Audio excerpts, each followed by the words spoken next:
you hear me? Okay. From the moment I touched the piano's keys, something wonderful happened for me.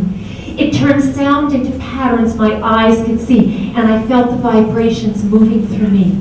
All of my senses alive and working, activating every mode of learning.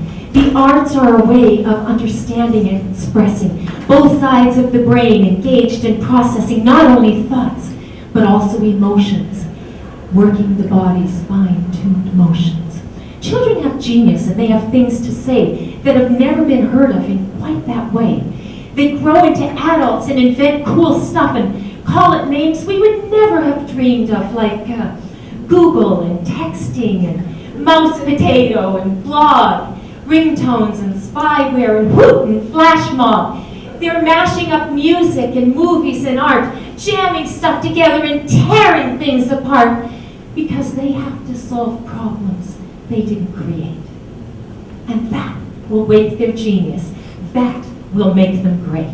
It will call their strength and passion and daring, wake their curiosity and wonder and caring. Instead of bullying, when they're creating together, they become socially wise and spontaneously clever. They learn what the creative process ignites, whether they fail or triumph, whether it repels or delights. They'll learn the endurance required for taking an idea through all the stages of making something with meaning, something with heart, something we call a work of art. They'll shift our culture one way or another. My question is, how can we make it for better? Knowledge is as easy as a click of a mouse, but what they do with it could bring down the house. It's not what you know, it's what you can conceive. So what can change their minds about what they believe? What can open their hearts in a world full of rage and write a new story on the culture page? For some children, it'll be graffiti on walls. For some, it'll be music on YouTube, not in concert halls. They're learning from artists who create for good, rapping and blogging in the neighborhood. They're making art out of garbage, music out of noise, turning despair into slumdog joys. And it's not only the arts that are evolving this way. Over 1,000 new apps are submitted every day. But when creativity is measured, our kids can't compete.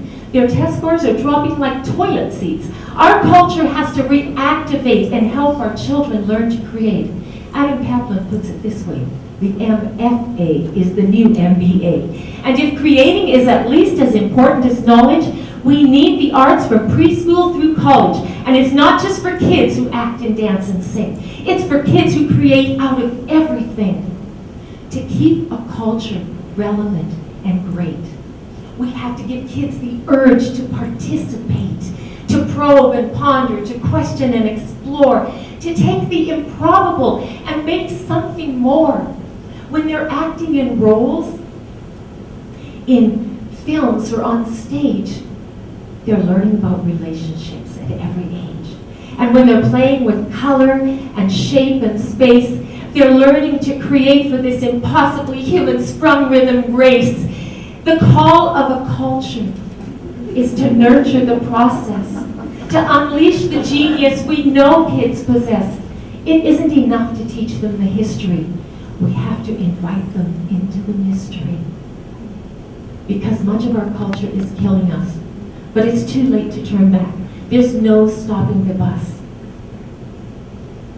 We have to learn to provide a culture where children are allowed to thrive, where their love affair with the arts will never be diminished, and what they learn from it will never be finished, no matter where they travel, no matter where they land.